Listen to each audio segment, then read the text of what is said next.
Muy bien, pues hermanos, vamos ahora a tener la lectura de la palabra del Señor. Aunque pueda parecer un poco repetitivo, pero sí vamos a leer en Éxodo capítulo 20, versículo 13, ¿verdad? El texto del mandamiento que estamos considerando los domingos por la tarde, en estos estudios bíblicos, _predicación, ¿no? Que tienen como base también el texto o el orden del Catecismo Mayor de Westminster, que es el catecismo, un texto, digamos, oficial, ¿no?, de nuestra Iglesia. Así pues, este texto que dice no matarás. No matarás es lo que seguimos considerando. Veíamos entonces la semana anterior acerca de los pecados, las transgresiones directas de este mandamiento: asesinato, suicidio, la eutanasia y el aborto. Y lo que hoy vamos a estar considerando pues son las excepciones al mandamiento de no matarás, ¿no? Las excepciones al mandamiento de no matarás. ¿Qué significa eso? Que si se quita la vida a un ser humano en estas circunstancias, no se contabiliza como pecado, del mismo modo que si fuera un asesinato, ¿no? Es decir, el no matarás es un mandamiento, por supuesto, en vigor, ¿no?, de la palabra de Dios, pero no se puede decir que sea absoluto, ¿no?, en el sentido de que siempre, en todo momento, en todo lugar, en toda circunstancia, siempre, pues el hacerlo comporte pecado, ¿no? Hay excepciones a este mandamiento, como vamos a ver. E incluso es algo que estamos todos de acuerdo, todo ser humano, sea creyente o no, ¿no? Porque lo que estábamos viendo la semana anterior, que era, en cuanto al suicidio, en cuanto a la eutanasia y el aborto, pues son, aunque ellos no lo presenten así, pero son, en su mente, lo que funciona como si fueran excepciones a este mandamiento, ¿no? Excepciones en las que en esos casos sí, ¿no? En esos casos que, digamos, como que está permitido, ¿no? Las razones son distintas, por supuesto. Ellos lo hacen desde la perspectiva humanista, ¿no? Entonces, no es que el criterio definitivo último es, digamos, Dios y su revelación y el deber que tenemos para con Él. Entonces, son razones basadas en el hombre y sobre todo pues en los conceptos de los derechos del hombre, etcétera, etcétera, y de la libertad del individuo de escoger siempre, ¿no? Entonces, es la perspectiva entonces del hombre autónomo, separado de Dios y decidiendo por sí mismo lo que le parece bien, lo que le parece mal. Y si a él le parece bien, pues quitarse la vida en ese momento, porque está enfermo o lo que sea, o la mujer, pues le parece bien, digamos, abortar y acabar con la vida que lleva en su vientre, es su decisión, es su libertad, ¿no? Entonces, esa es la cuestión. Ellos también, por lo tanto, en la mentalidad secular, en la mentalidad humanista, también pues tienen esas, podemos decir que cláusulas, o esas excepciones no lo presentan así, pero funcionan así del mismo modo, ¿no? Bien, pues entonces vamos a estar viendo estas cláusulas. Y vemos que aquí, cláusulas de excepción, y vemos que, por lo que vamos a ver, realmente hay un choque entre la mentalidad bíblica y la mentalidad secular. Porque para nosotros es un choque, ¿no? O para nosotros es un escándalo, por ejemplo, el tema del aborto, ¿no? Lo es. Pero para ellos es un escándalo, por ejemplo, el tema de la pena de muerte. Y están absolutamente horrorizados y escandalizados, ¿no? De la misma manera que nosotros estamos. ¿Por qué? Porque nosotros y ellos partimos de premisas distintas. Nosotros, el punto de partida del cual partimos es Dios. Y que estamos bajo Dios. Y que por lo tanto los mandamientos de Dios están en vigor. Y tienen fuerza.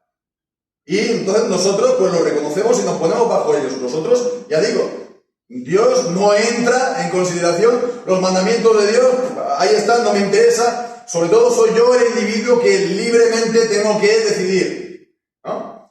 Independientemente de Dios, que nadie me diga nada, soy yo quien decido. Bien, pues entonces vamos a ver estos casos que son según la Escritura. No es según la mentalidad humana, autónoma, del individuo. Porque si fuera la mentalidad autónoma del individuo, lo mismo llegamos a casos distintos o a conclusiones distintas. Es entonces a partir de la Escritura. Y eso es lo que tenemos que de entrada tener claro, ¿no? No estamos viendo aquí opinión mía personal, u opinión del hombre, de la razón autónoma, sino lo que establece la Escritura, que por otra parte ha sido y es pues la enseñanza histórica en la Iglesia y que ha estado recogida en los documentos confesionales y por consiguiente también en los documentos confesionales de nuestra Iglesia, la Confesión de Fe de Westminster y los catecismos mayor y menor, y en este caso sobre todo el mayor. No es una nueva doctrina. No es algo que nosotros nos inventamos, ¿no? No es algo que, a ver, la fijación de aquí del pastor, que tiene esa fijación con este tipo de temas, ¿no? No. Lo que sí que es cierto es que también, a lo mejor no había que insistir mucho, hace 100 años, o hace 50 años, o hace 200 años en este tipo de cosas, ¿no? Porque todo el mundo lo tenía en la mentalidad corriente de la gente, lo tenía más o menos claro, ¿no? Y bueno, pues sí que es cierto que hoy en día, tal vez en este tipo de cosas, en algunos por lo menos, se tiene que insistir un poquito más. Pero bueno, entonces vamos, como decía, a ver estos casos, excepciones, que son tres. Son tres. Y el primero de ellos es la ejecución de justicia pública, ¿no? Eso sería de una manera correcta, ¿no? O correcta, no voy a decir eufemística, pero digamos aséptica, ¿no? Ejecución de justicia pública, o si se quiere decir la pena de muerte. Que tiene otra connotación, ¿verdad? Entonces muchas veces nos decantamos de una cosa o por otra, no por lo que significa, o no por el concepto, no por la idea, sino por lo que sugiere la connotación, ¿no? Pero bueno, entonces lo vamos a decir de la misma manera que ellos dicen interrupción voluntaria del embarazo, pues la ejecución de justicia pública, ¿no? Y es completamente correcto. Entonces, la ejecución de justicia pública, que decimos, es curiosamente uno de los mayores escándalos hoy en la mentalidad corriente, aunque el cambio de la mentalidad fue algo que en los países occidentales se produjo en los años 60-70 de este pasado siglo. Hasta los años 60-70 en todas las naciones de la Tierra y también todos los países occidentales, ¿no? En todos los países democráticos había pena de muerte. Hoy en día se concibe esto como algo de la dictadura, pero ha sido siempre, toda la vida, en países democráticos, ¿vale? Entonces, a ver, hoy en día es escandaloso, sobre todo los medios de comunicación, sobre todo los creadores de opinión, sobre todo los periodistas, ¿no? Aunque yo nunca he escuchado, ni nunca he leído una encuesta que diga el porcentaje de la gente que está a favor de la pena de muerte en la sociedad. Y no creo que se vaya a escuchar eso. Porque es algo que está tapado. ¿Por qué? Pues porque si se hace, seguramente, pues va a salir que la mayoría de la gente está a favor. Más aún en los años 70, más aún en los años 80, cuando se quitó, no era por un clamor popular. ¿Por qué se hizo eso? Por despotismo ilustrado. Es decir, los gobernantes lo que hicieron en ese momento era educar la masa, que están los pobres en el estado natural, ¿no? Y se les tiene que civilizar a los pobres, ¿no? Bien, pues por eso nunca se ha escuchado de una encuesta, no se va a hacer, tampoco se va a hacer un referéndum. Hay democracia, pero para según qué temas no. No se deja esto al albedrío y a la decisión del pueblo.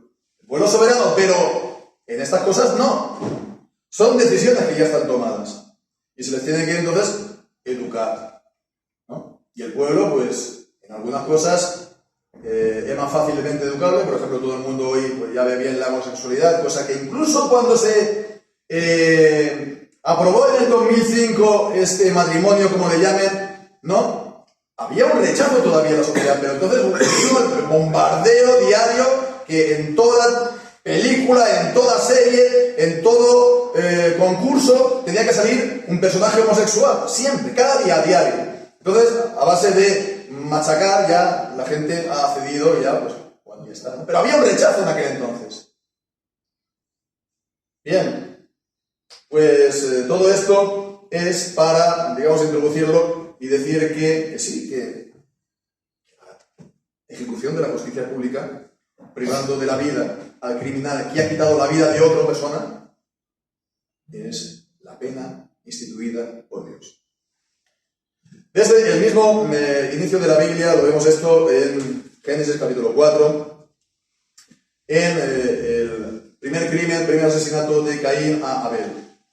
Y ahí vemos en el capítulo 4 y en el versículo 14, pues la respuesta, llama mucho la atención la respuesta de Caín a Dios, ¿no? Después de que Dios le da pues, su sentencia, dice Caín a Jehová: grande es mi castigo para ser soportado. Y aquí me echas hoy de la tierra, y de tu presencia me esconderé, y seré errante y extranjero en la tierra. Y sucederá que cualquiera que me hallare me matará. ¿Cuál era la reacción natural en todo hombre en aquel momento? Tú has matado a tu hermano, tú has de pagar con tu vida. La reacción normal, la reacción natural en los hombres, ¿no? Y Dios, pues no lo permitió en este caso. ¿Y qué es lo que ocurrió? Que la violencia se extendió también en el mundo. Y de esa manera vemos, pues al final, una fanfarronada también de Lamec a sus mujeres, ¿no? Dice: si 7 veces será vengado Caín, Lamec en verdad 70 veces 7 lo será, ¿no? Y dice antes, ¿no? Que un varón mataré por mi herida. Es decir, uno me da un golpe y yo lo mato, ¿no? Y no pasa nada, ¿no? Y bien, pues entonces, ¿qué ocurrió? Que la tierra se llenó de violencia y vinieron entonces las aguas de diluvio, porque Dios vio que la maldad había cubierto la tierra y que se había llenado la tierra de violencia y que se había corrompido completamente, ¿no? Y entonces cuando en el capítulo 9 Dios renueva, digamos, la humanidad a través de la familia de Noé, allí vemos entonces un cambio en las disposiciones de Dios, en las ordenanzas de Dios al hombre. Porque ahí leemos en el capítulo 9, versículos 5 y 6, dice: ciertamente demandaré la sangre de vuestras vidas, de mano de todo animal la demandaré, y de mano del hombre, de mano del varón, su hermano, demandaré la vida del hombre. Entonces Dios la demanda, Dios busca esa sangre, pero Él evidentemente no lo hace directamente, sino a través del hombre. Seguimos leyendo: el que derramare sangre de hombre, por el hombre su sangre será derramada, porque a imagen de Dios es hecho el hombre. Y bien, pues en esto se ha visto siempre las palabras de la institución de los gobernantes civiles, de los magistrados civiles, con la espada para vengar. Se ha visto así toda la vida, ¿no? Tanto entre los intérpretes judíos como también cristianos. Y bien, pues entonces vemos que ya esto procede de la creación, y esto procede de la soberanía universal de Dios sobre las naciones y sobre el género humano, anterior entonces a la ley de Moisés. Y en la ley de Moisés entonces leemos pues cosas como en Números capítulo 35, ¿verdad? En medio pues de la Torá, en medio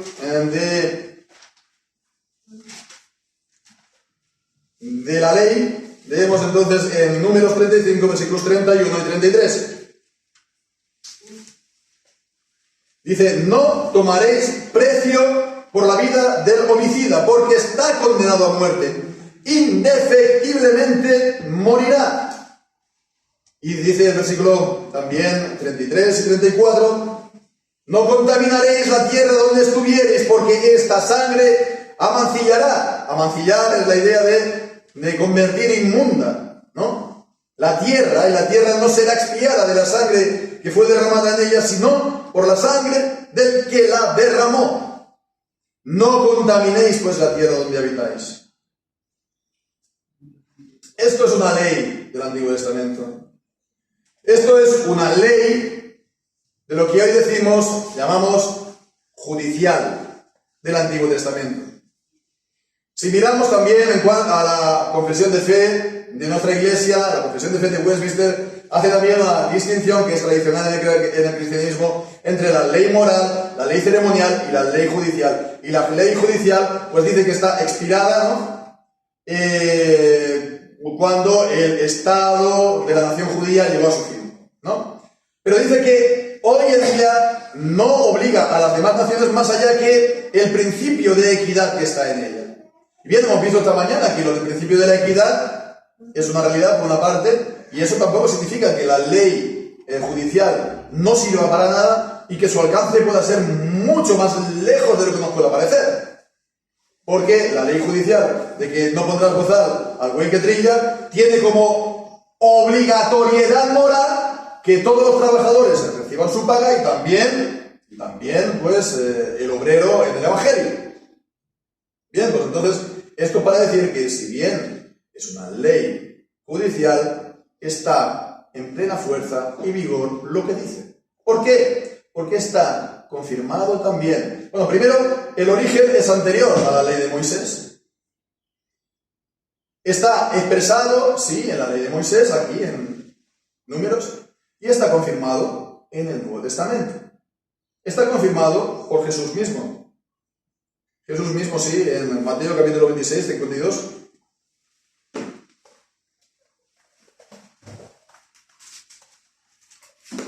Dice Jesús, en este caso era Pedro, vuelve tu espada a su lugar, porque todos los que tomen la espada, a espada perecerán, ¿no?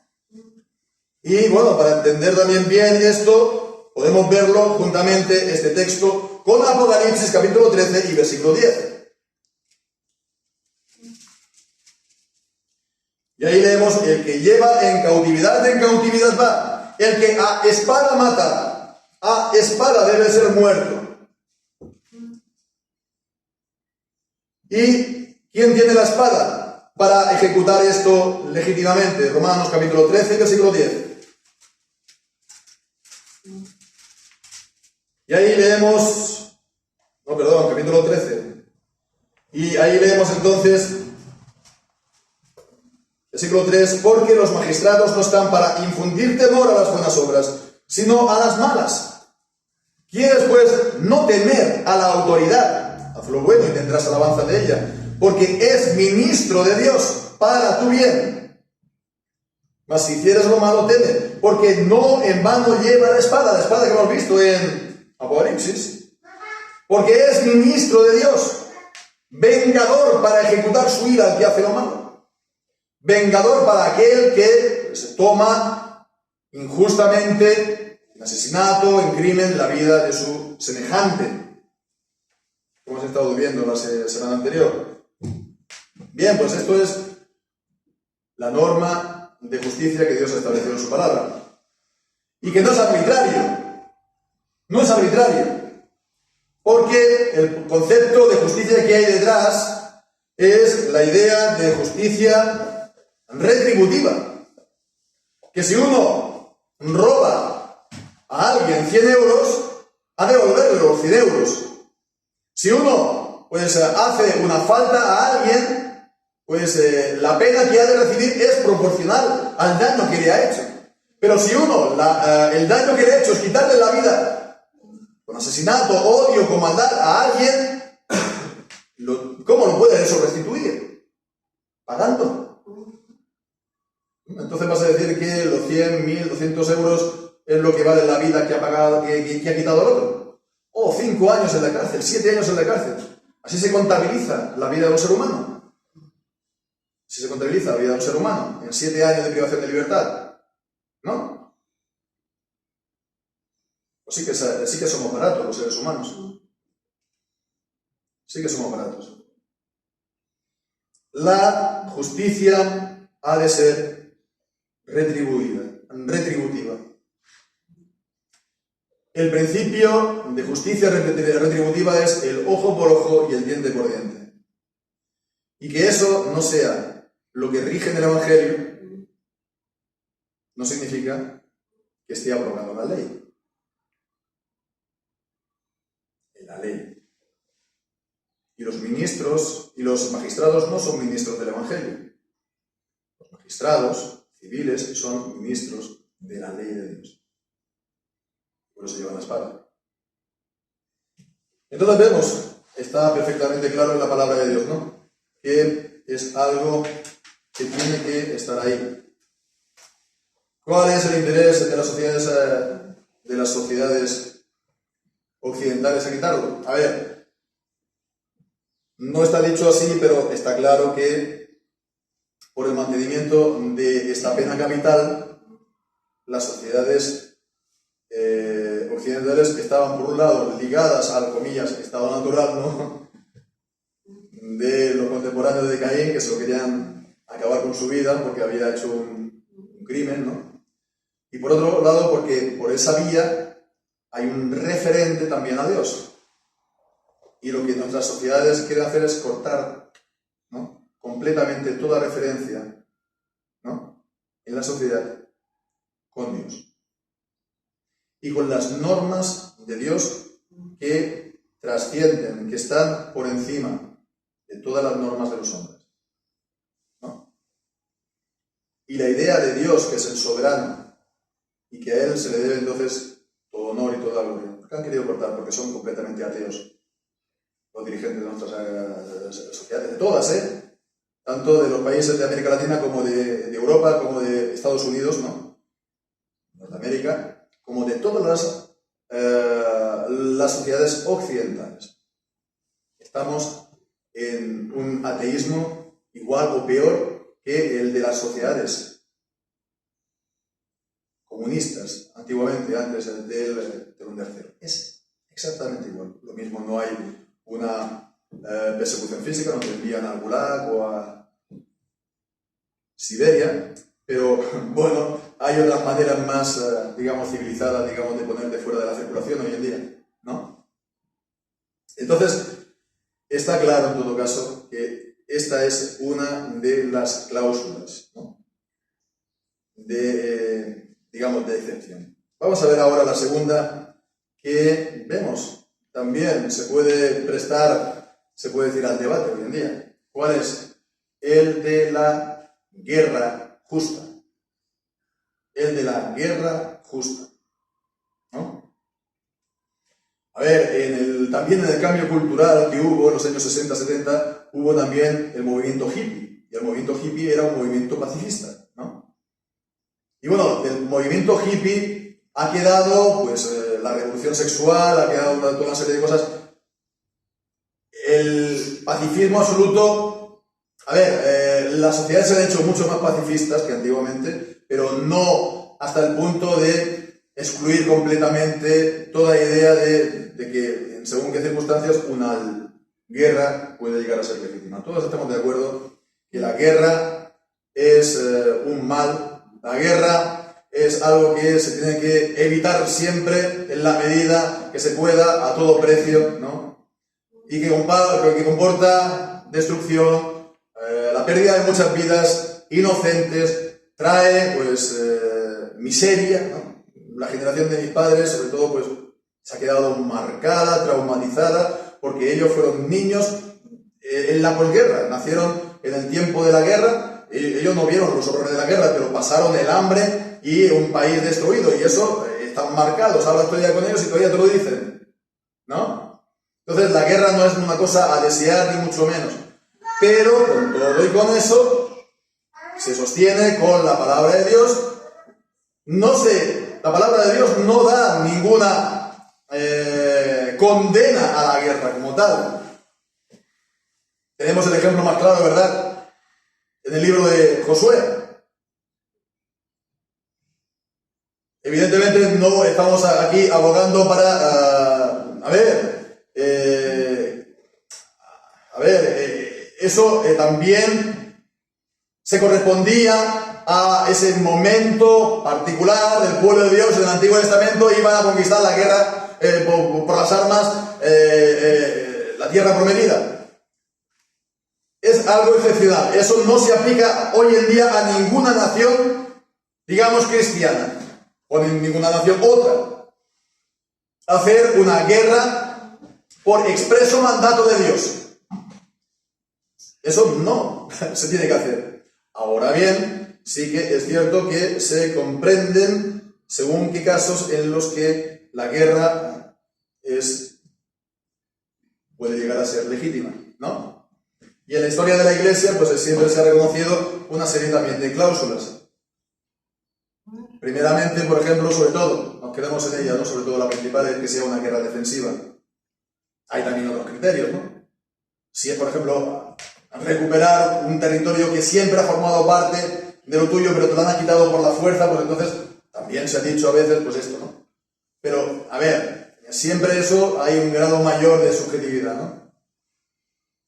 Pensemos Alsacia Lorena, ¿no? Que cuántas guerras ha creado esto, ¿no? Entre Francia y Alemania, del 70 al 1945, pongamos por caso. Pero lo que está bastante claro es, por lo menos la idea de la guerra en defensa de tu propio territorio, de tu propia nación, ¿no? Y digo, al menos la idea, ¿por qué? Porque, claro, esto también comporta en la práctica una serie de dilemas, ¿no? ¿Cuándo se da realmente esa cláusula o esa, digamos, esa guerra defensiva, ¿no? Porque, siempre que hay una guerra, cada bando lo justifica, ¿no? El bando que se defiende, pero también el bando que ataca, ¿no? Cada bando lo presenta como su derecho, ¿no? Y lo tenemos hoy en día en la guerra de Ucrania. Porque la guerra de Ucrania, sí, por supuesto, ha sido una guerra de invasión de Rusia a Ucrania. Y por supuesto, entonces, desde el punto de vista de Ucrania, es una guerra defensiva. Nadie lo puede dudar, ¿no?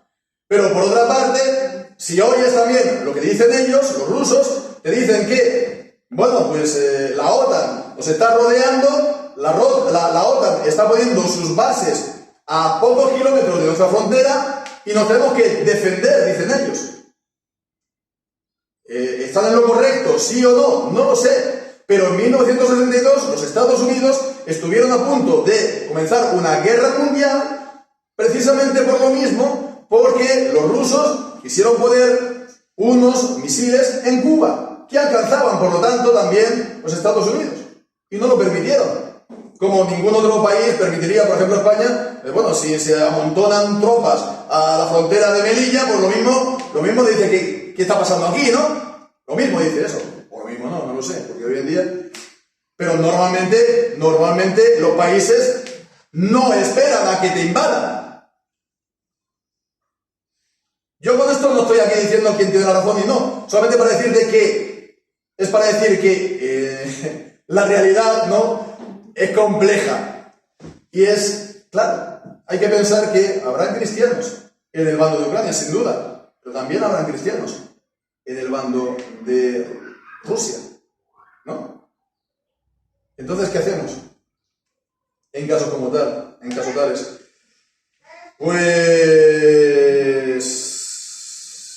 Por supuesto, los cristianos siempre se pueden negar en conciencia a participar en todo tipo de guerra.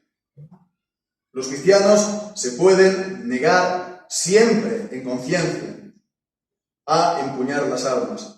A título individual lo pueden hacer. Y en casos como estos, también pueden participar.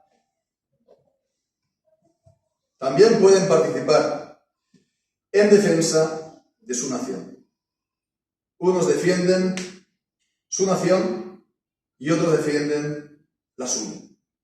¿Quién tiene la razón? En la Edad Media había aquello que se decía los números de Dios. Que sea Dios quien decida. ¿No?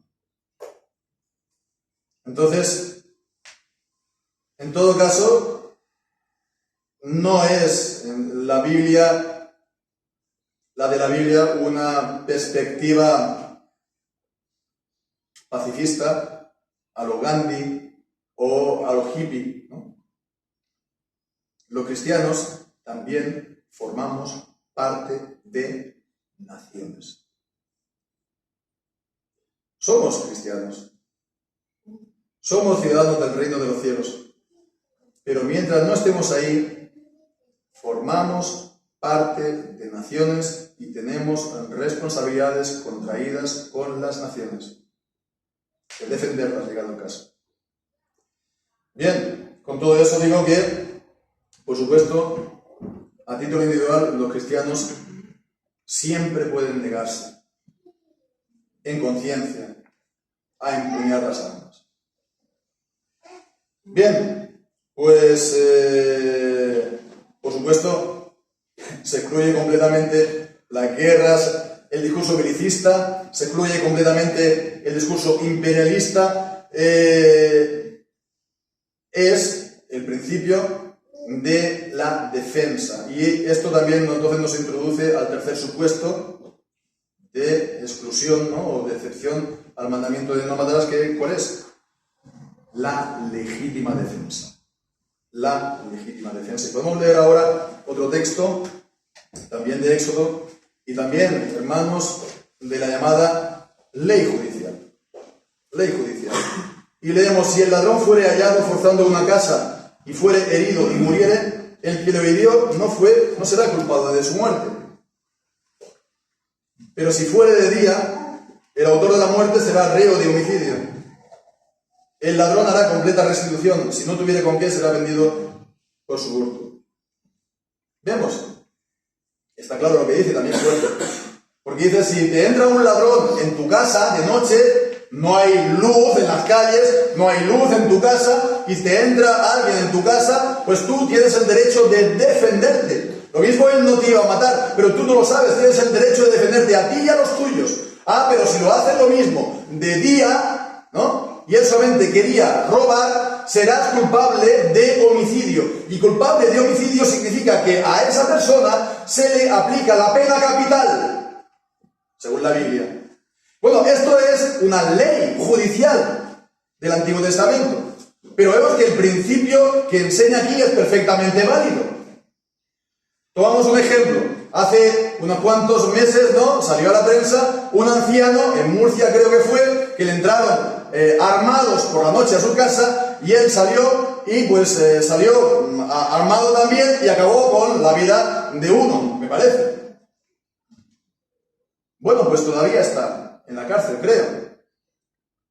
¿No? Si no ha habido algún cambio en los últimos... Se ha tirado bastantes meses.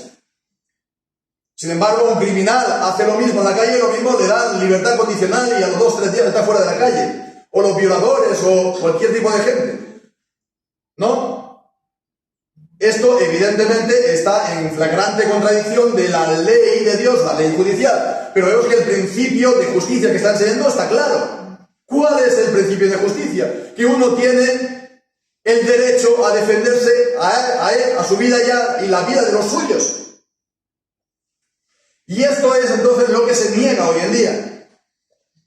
En principio, tradicionalmente siempre se ha contemplado la idea de la legítima defensa. Lo que pasa es que ahora se regula tanto, ¿no? Se regula tanto que prácticamente te vienen a negarla, ¿no? La idea es que si ocurre cualquier cosa, tú eres el testigo de un atraco por la calle, no vayas entonces a defender a la persona pegando al atracador. Porque si le pegas, lo mismo te vienen a ti y te ponen una multa o te meten en la cárcel por agresión. La idea que hacen es, no, tú, a ver, te escondes o llamas a la policía y tú no haces nada. Entonces, eso no es entonces la legítima defensa. La idea entonces es que los ciudadanos no nos podemos proteger. Es la policía los únicos que nos pueden, proteger. ¿Cuál es el interés que puedan tener los gobernantes seculares, humanistas, de razón autónoma, separada de Dios en todo esto? Pues el interés que ellos puedan tener no es otro que el negar que cada cual, y en particular cada padre de familia, tiene el derecho a ejercer en según qué circunstancias la fuerza para defender su vida y la de los suyos. Entonces, vemos, desde este punto de vista, no habría mucha diferencia entre cualquier padre de familia y la policía, ¿no? La policía sería entonces simplemente una función que se delega entre todos los padres de familia, pero que en según qué circunstancias, porque la policía está lejos o por lo que sea, pues entonces tú ejerces lo que es tuyo. Vemos, es la idea de la, por lo tanto, soberanía. La soberanía del pueblo. La soberanía popular. ¿No? Pero vemos que esta soberanía popular, según el mundo y según la Biblia, es distinta. Porque la soberanía popular, según ellos, es que nosotros los votamos a ellos y ellos nos gobiernan. La soberanía popular de la Biblia es completamente distinto. Uno vota o no vota, ¿no? Pero sobre todo uno tiene unos derechos que son irreductibles, porque son dados por Dios y nadie se los puede quitar. Y entre ellos es la defensa de los suyos, de su familia, de la misma manera que extendiendo eso a la nación, ¿verdad? Defender a la nación, como hemos visto antes, en la guerra legítima. Entonces, bueno, sí, evidentemente ellos quieren súbditos. Quieren súbditos que les voten, ¿no? Que les voten y van, pues sí, cambiando, ahora un partido, ahora otro, que por cierto, sí, se cambia de partido, pero no la política en los temas fundamentales, eso ya está dado. Y eso no se varía. No se varía. Por ejemplo, no se varía a nadie, no se varía. Que ahora venga y que haya un partido cristiano, ¿no?, conservador, que presente todos estos puntos que estamos aquí hablando, la visión bíblica de todos estos puntos. Según ellos, eso está excluido de entrada, ¿no?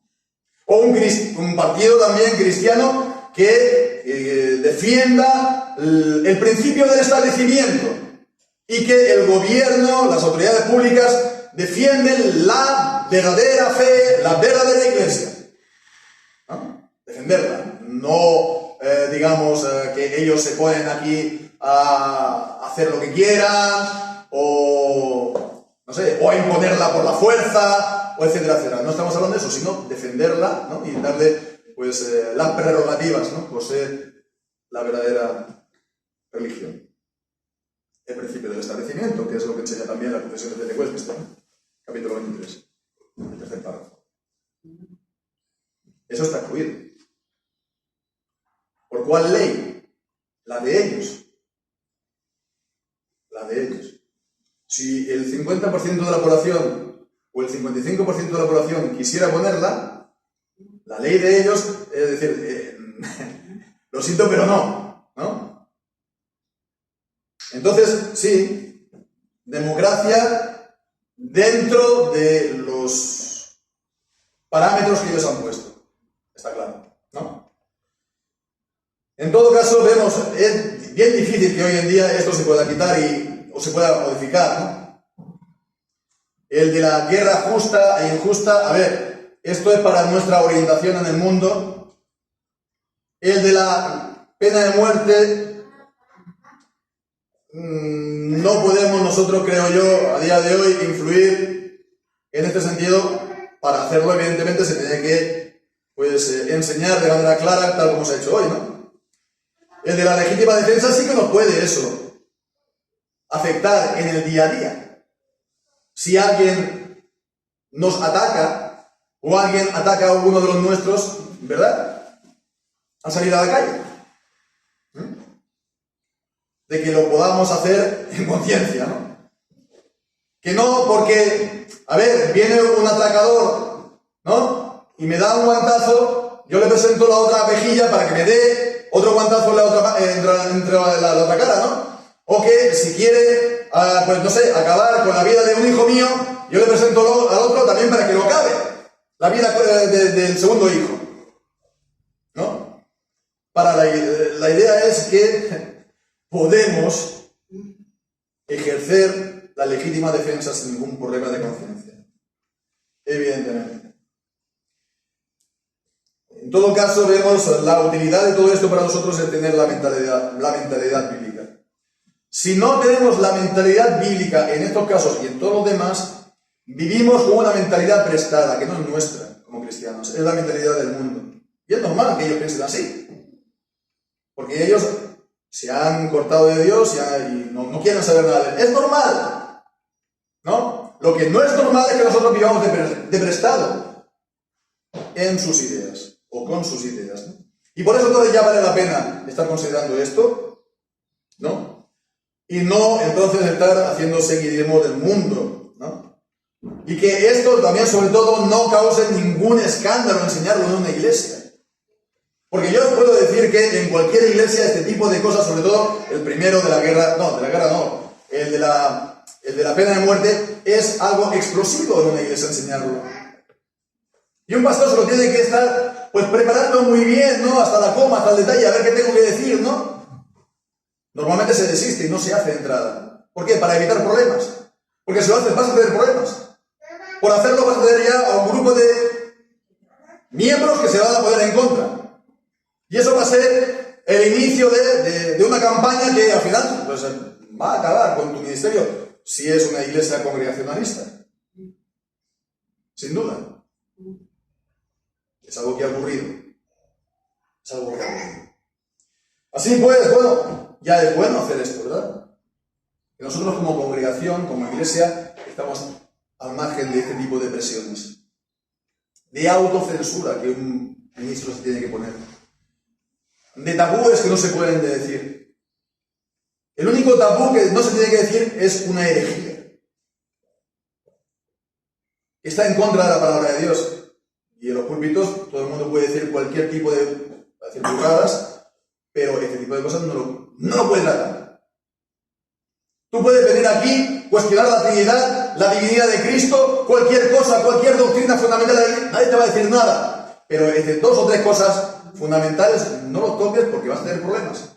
Y nosotros, hermanos, gracias a Dios, estamos fuera de esto, gracias a Dios. No hemos de volver por querer, digamos, ser más simpáticos y aceptados por los demás. Hermanos, nosotros como iglesia nos hemos ganado el derecho de poder decir todo esto.